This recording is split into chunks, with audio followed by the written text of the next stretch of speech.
everyone. I am Dag from Tapad. I'm the VP of Engineering there, and I'm about to talk about Akka. There are a few reasons why I wanted to have this talk, and first of all, I think that Akka is a great framework, but I also think that there is quite a bit of confusion to what it actually is and what it can be applied to. So we've seen a lot of people talk about Akka, blogging about it all over the web and on different conferences, but very few people actually talk about what you can do with it. So I'm going to talk about a little bit, very short, about what it is, and then I'm going to dive into some real-world examples on how we use Akka at Tapad. First of all, what is Akka?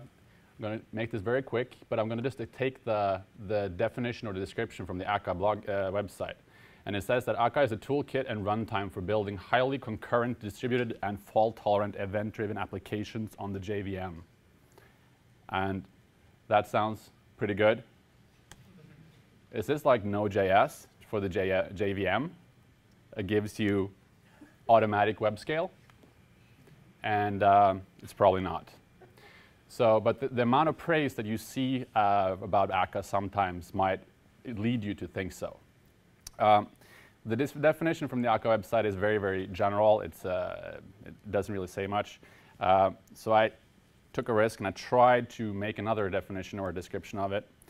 And I say that Akka is a library and runtime for two different things. So one is parallelism, which is about taking a task that might be hard to compute, but is easily split into multiple pieces, and then execute them on several cores at the same time to improve performance of programs. And then the other thing is about concurrency, which is about coordinating resources between multiple threads of control. So think mutable state, and this is where actors come into play. But what does this mean? Well, in my opinion, it means that Akka is not a general purpose framework that should be the default go-to whenever you're trying to build an application. Akka has a fairly focused set of features and has an excellent implementation of those features, which makes it surprisingly broad in terms of applicability, but it is not a golden hammer. You should not build all your systems with message passing between actors. It just doesn't make sense. Anyway, that's my little rant about what Akka is not. I'm going to focus on what it actually is and what it can be applied for. So just a disclaimer, we are using Akka for some use cases. There are, of course, a lot of them, and I'm only focusing on a few of the ways we're using Akka. Let's get started. First of all, I have to give you a very quick real-time ad technology 101, because Tapad is a company in the ad tech space. And what we're doing is that we're doing what's called real-time audience buying. And what does that mean? Well, back in the day, 3-4 years ago, when an advertiser went to an advertising network, they might say something like, I want to buy ads, or place my ads on sites about travel, and I want to pay a price of $1 CPM, which means $1 for 1,000 impressions. That worked out well. However, over the recent few years, we moved to something called real-time buying, where we can also apply targeting constraints which are not only focused around things like the site or the platform that the ad is being shown on. We're actually looking at individual characteristics of each individual user. And we try to do value prediction for the advertiser based on the features of an individual user. So how does that work? In a very, very general overview, your browser on the left side here, it connects to a website. That website has some ad units on it, and your browser will call out to that ad server through an iframe and hit the ad exchange.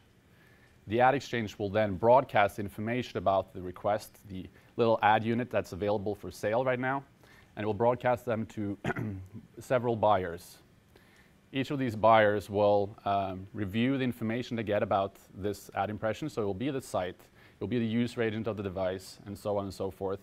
But it will also be a lot of information about the user, so past history from the user, for instance. You might have seen this user on other travel sites or at your own website, that maybe they have hit the sign up link on your page, but didn't actually sign up. Then you want to show ads to that user afterwards.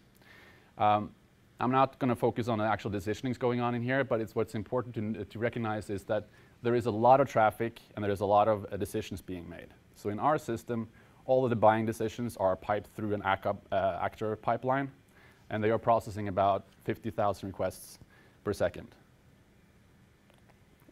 Okay, so what are our actual use cases for Akka? We have a lot of them. It's a framework that as I said, it has a surprisingly broad set of applicability because it's very simple to use.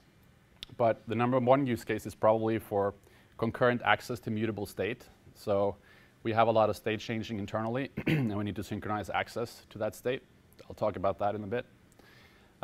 We also use it for graceful degradation of our service. So we use a circuit breaker pattern, which allows our system to cope with load spikes or system failures in a graceful way. We use it for batching and buffering. So you can have actors aggregating a lot of small messages and turning them into something bigger, or for a batch to write to some database or something like that. We use them for resource balancing and throttling. So we have a key value store, which we don't have a connection pool for. We just build one with actors, have a bunch of workers. You can very finely tune how those will access the store. We also use it for scheduling or background tasks, but that's just because we can. I'll focus on the three first ones. I might not have time for the third one there, so let's just get into it. So actors for concurrent mutable state. That is I guess one of the most well-known things about actors is that only one thread can access the state at one time, which makes them very efficient for accessing state among several threads. So this ad exchange is about taking an offer for an ad unit that you might buy, and then you can decide if you want to bid or if you want to buy it at all, and then you decide how much you actually are willing to pay for it. So the actual interface of a bidder in our system is a simple trait. It has two methods.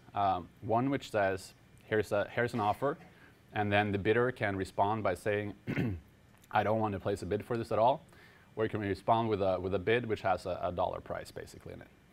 And the other one is the on-win method, which is called asynchronously after the bid is placed if the bid was a winning bid.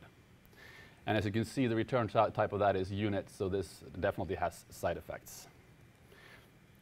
Now, in our system, we have bidder topologies. This is a simplified view of that. We have several incoming requests for offers, and we have several auction runners running these auctions internally in our system. Here we have two campaigns, and we have two remote buyers. And all of these need to get the offer sent to them. They all have to process the offer in parallel, decide how much they're willing to pay for it, and then return a response. Now, why does it make sense to model these bidders as actors? Well, the local actors, they have a lot of state. I'll discuss the state and what we store there in a few seconds. But also, these remote actors, they have very unpredictable response times. So we have an SLA we have to adhere to. We have to respond with our bids to the ad exchange within a time frame of a few milliseconds. Typically, we have 20 milliseconds of processing on the server per request. And having an asynchronous model to broadcast all the offers and then get the responses back makes a lot of sense. And I'll show you how that works. So if we look at the local bidders first, the first question they will need to answer is, are we going to bid on this at all? And the first part of this is about targeting constraints. So a campaign may have a restriction or a constraint saying that I'm only going to run these ads on iPads that are visiting sites about travel. This is, of course, a decision that can be made without any state. So no matter how many Androids visiting travel sites you throw at this bidder, it will always say, no, I'm not going to bid. But then the second point is about budgeting constraints.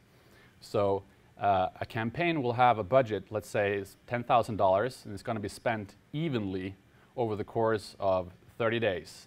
that means that at any point in time, you have to try to spread the money spent out. So when a bidder makes a decision if it's going to place a bid on something, it needs to A, take into account all the spend that has been happening so far in the run of the campaign. It has to see, is it now about time to buy another impression? And then if it does, it actually has to try to predict how much it might have spent, because there's a disconnect in time between placing a bid and winning. So if you have a bidder and it now has the ability to buy one impression, has a very small budget, and then it starts bidding, then it sees 50,000 bid or offers in a second, and if all of those match, then it might have won 50,000 impression in 1 second. So the bidders, they don't only have to try to pace and keep up with what they're actually winning, they also have to try to predict how much they might have spent in order to not overspend. So when we're actually, each bidder sees 50,000 requests per second, simplified, they might actually change their internal state 50,000 times per second as well. And this makes synchronization of state an interesting problem. Anyway, actors saw that very neatly. This is a somewhat simplified local bidding actor. This basically just wraps another bidder and proxies requests to them. So we have the offer being sent, then you reply with a bid, and on a win, you invoke the win method. So the remote bidder is, of course, more complicated. It also has throttling and stuff like that. But from the auction runner's perspective, so this is the piece of code that actually takes in an offer and broadcasts it to all of the potential bidders. And as you can see here, we take in, we have a list of bidders, and then we map, this is Scala 1.3, so we have still the triple bang, which is a method that sends a message to an actor and returns the future of a certain type. So in this case, we are expecting to get futures that are of the type option bid. We also give these options a max response time, so that when we await for them underneath here, futures await all, we block. If Victor is here, you probably cringe because he hates blocking, but we have a block. We're using servlets, we have to block at some point.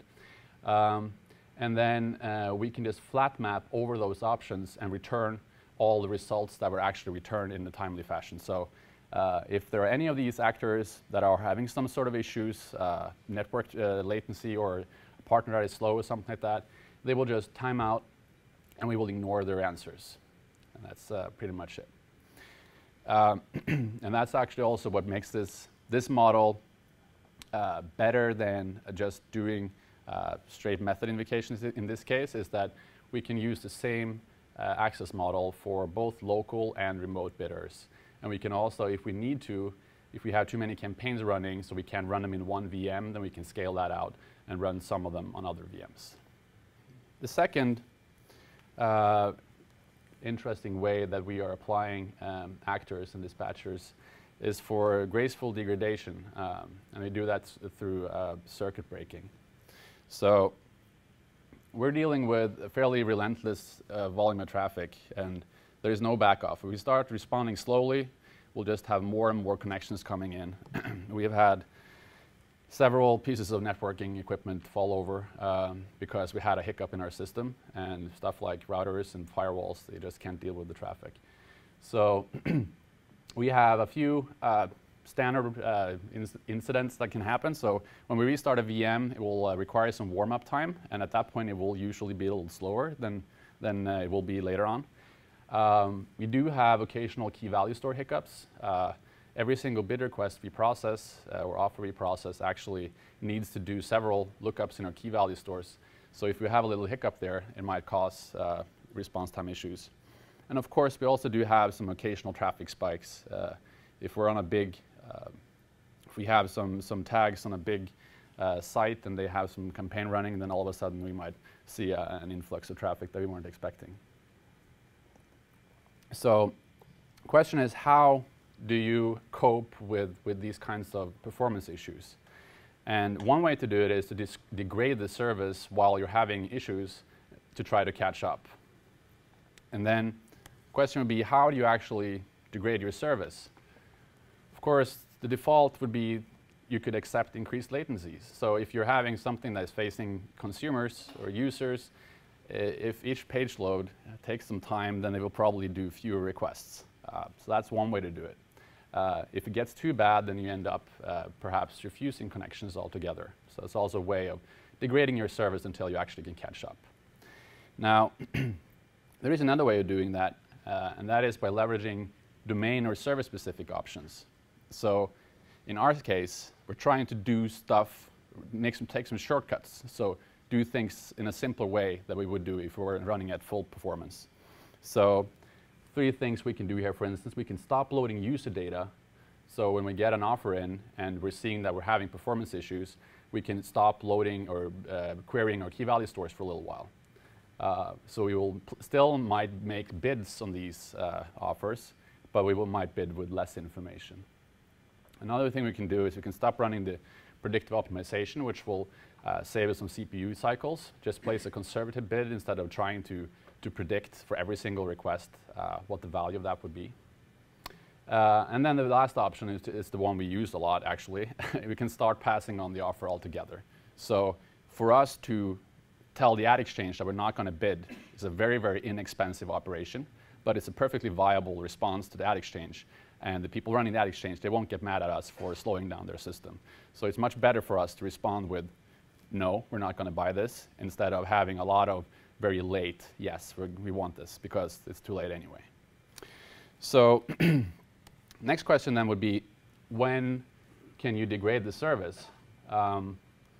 And we use 2 separate ways of doing that. One is if we predict that the response time will be above some certain threshold, then we degrade our service. And that can be implemented by having actors with timestamped units of work. I'll show some code on how that works, but that means that the actual actor considers the time that the job was submitted and then does some shortcuts if it thinks that it's not going to be finished in time. And then the second one is actually by checking the size of the mailbox. So if the mailbox is over a certain limit, then you will stop or you will pop things off the queue. This is a little controversial because there's been a lot of discussion about this. Well, I'll get to that later. Anyway, if we want to look at a circuit breaking actor, it basically looks like this. You have your receive method, and you have a little case class called work unit that has a timestamp in it, and then the actual value that's going to be evaluated. And as you can see, we just check if we currently have passed the time where it's likely that, or actually, if this thing has been on the queue for too long, so we think that we're not going to be able to respond in time, then we just return a none. Of course, the none here could be whatever, could be another method invocation that just takes less time than what the default execution flow would be. The drawbacks with this approach is that if you have long pauses in your pipeline, you will have long queues, and you might actually end up running out of memory. And that sounds like, yeah, you have to have a lot of messages in queue before that happens, but it's actually not that much. And we've seen a fair amount of OOMs based on just hiccups in code, in the processing queue. So if we had something blocking in there, which we have to do in some cases because we have blocking I/O APIs for our key value stores, for instance, then our queues might become very long, and then at some point, garbage collection overhead will just kill the server. You might think that just bounding the mailbox might be a way around this, so saying that if we're gonna say that maximum mailbox size is 1,000 elements. The problem with that, though, is that then you start passing on the most recent offers, so you can't put things onto the mailbox anymore, which means that you're basically discarding the most valuable requests, which are the newest ones. You want to discard all the old ones that are already expired. Other thing with actually having a bounded mailbox is that you have a lot of exceptions be thrown, and the overhead of instantiating a full exception with a stack trace is actually fairly high. So the alternative way of doing this is that you can use what we call a circuit breaking dispatcher. And I can't show all the code of that, but I posted it to the mailing list 3 weeks ago or so because we tried to migrate this to Akka 2.0. But it's basically a dispatcher where we mix in this circuit breaking dispatcher semantics, which takes a circuit breaker policy, where you specify the max amount, the max size of the queue. Here I didn't write these out, the named parameters, because it's already a little long, that line. But this says it has the maximum size of 2,000 elements in the mailbox. And then we have this method that you can optionally override, which is reply to overflow, where you can decide if you want to do some sort of fallback function and respond with that. So when if the queue is too long, you will still get the opportunity to take a look at whatever is being passed in, and you can respond something simple back. But the difference here is that this will actually pop things off of the front of the queue and discard that first, whereas things coming in from the back will be saved. So it's a way of keeping the most valuable information. Also, this does not have the same problems with queues being long because this happens synchronously. So what are the issues with circuit breakers in dispatchers? There are a few. First of all, we've actually run into this. You might mask real performance issues. So you want this to only happen in exceptional cases when you're having some sort of performance issue or outage. But it makes the system so flexible because all of the results that are returned when you're actually in a performance issue situation, they're perfectly valid. So none of your partners will ever the clients will never notice. But you might actually be dropping a lot of data that you shouldn't. So it's important to actually instrument your application. As you saw here, we have a little metric, the stats incremented here, saying that the auction runner has discarded a bid request. Other problem with this is, of course, that it's hard to tell. You don't have a lot of levers to push. It's just a very crude number, the size of the message box. What would be the right number for that? Maybe you should have something. You can't really say anything about trends or anything like that. It's just a hard cutoff. So there might be some room for improvement there. But most notably, also, it's very hard to do in Akka 2.0. If you follow the mailing list of Akka, there has been some fair amount of discussion about that a little while back, and there was a couple of blog posts about it. So they decided to make the size of the mailbox non-visible to the clients. The reasoning behind that, well, there are a lot of arguments for, which all make sense, I guess. But I think that this might be one of the cases where it would be very useful to have the size of the mailbox. Anyway, we'll make it work with Akka 2.0 also, actually. I'm going to briefly brush upon one more area that we use Akka. It's a very, very simple use case, but it's surprisingly convenient. So we use it for batching and buffering. So part of our system is receiving a lot of data at a very high rate, and then we need to store that somewhere. So we have two different types. We have all these offers that we want to store so we can use them for statistics. And we also have all our impression and click information coming in. And we need to write that somewhere. And we are actually streaming our data directly into a columnar data store. So we're not streaming it to disk, which means that there's a little bit of overhead when we're writing. So we want to batch those writes. So we have a very simple batching storage actor, which is just an abstract class.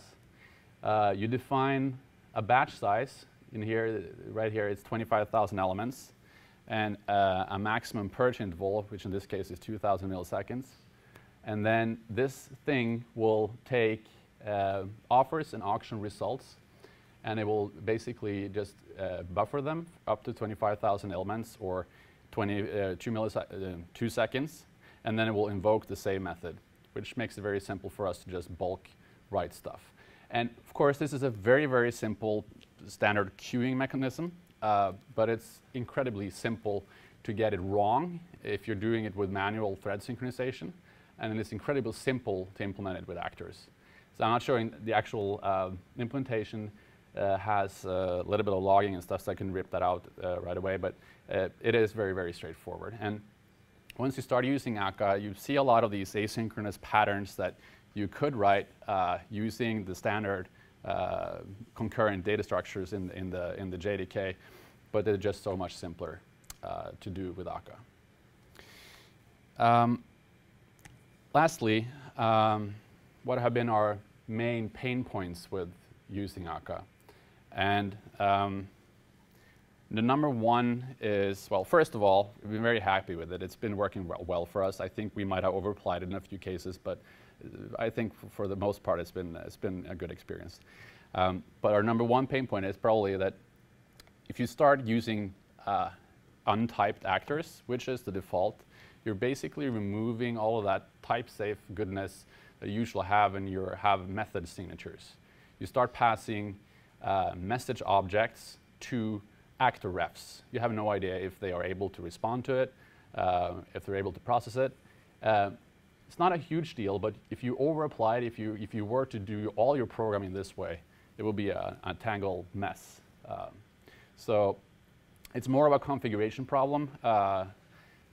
You might sometimes switch out to actor refs, and then you get a lot of match errors, basically. And those can actually be a little bit difficult to track down sometimes, because when you have so the actual sender of a message and the actual processing of a message will happen in two different threads. So if it blows up, if you send the wrong message to the wrong actor, then you won't be able to figure out where it came from, because there is no stack tracing that. So it's a little, but it's not a big deal, but it can be a little annoying. More importantly is, though, that testing of asynchronous systems is harder than testing synchronous systems. There has been done a lot of work with the Akka test kit since 1.2. We haven't really, we tried to implement the test kit for retrofit it into our existing tests when I think it arrived in 1.3, but that wasn't very successful, so we still have some tests that fail intermittently because of the asynchronous nature. I haven't looked at the testing mechanisms in 2.0, but I still think that it's probably harder to test than just a straight method invocation. That's all I have for now. Questions? Yeah, in the back. So when you're doing this adaptive, so the circuit breaker pattern, basically, if you're in a state of having, if you're in a continuous overloaded state, then you might have a system which will switch on, so start doing stuff, and then it will get overloaded and will snap back into doing things in a degraded mode again, and it will start oscillating back and forth. And due to the very nature of things, when you turn it switch on, you will have a massive influx, which will cause another performance regression and make it swap back. That's your question, right? It oscillates.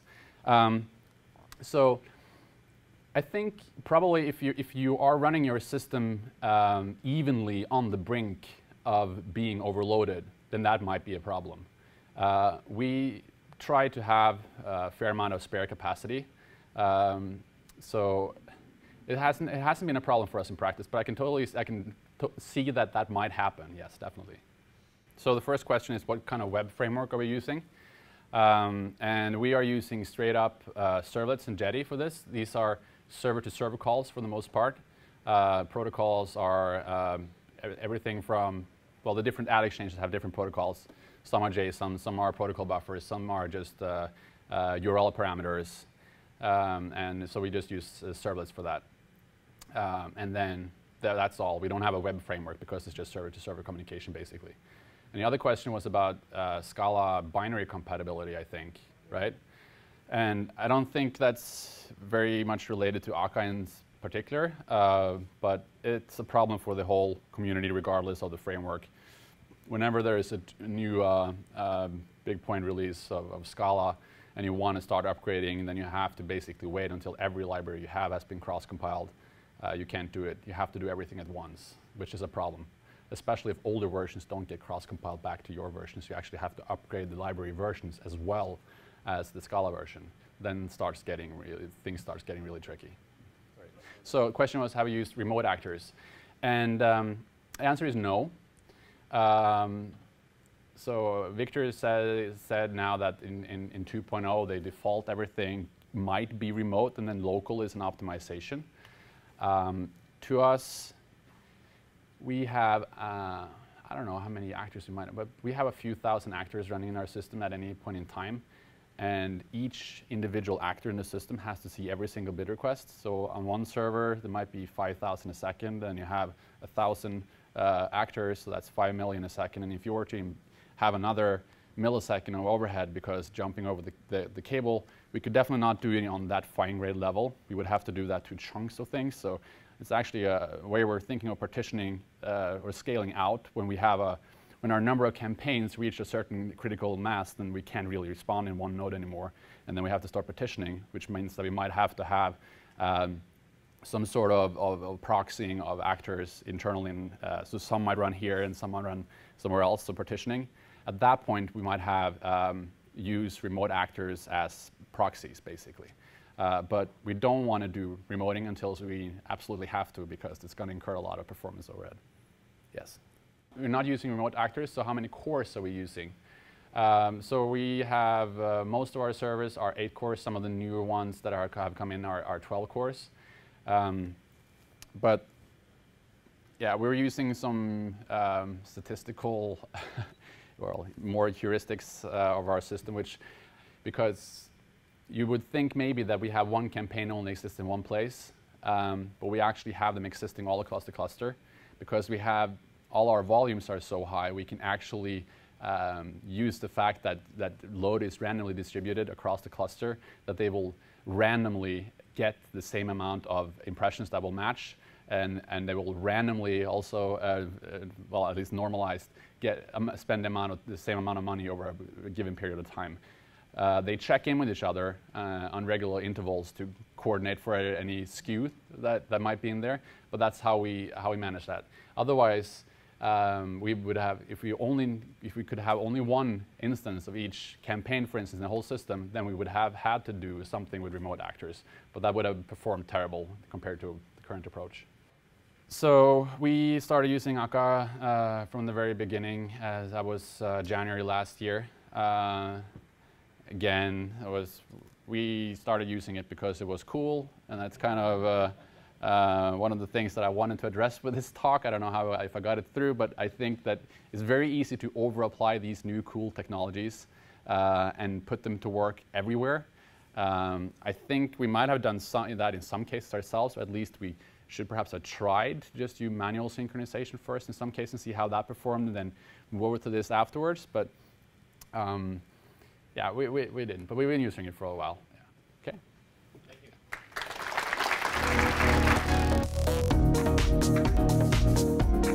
you.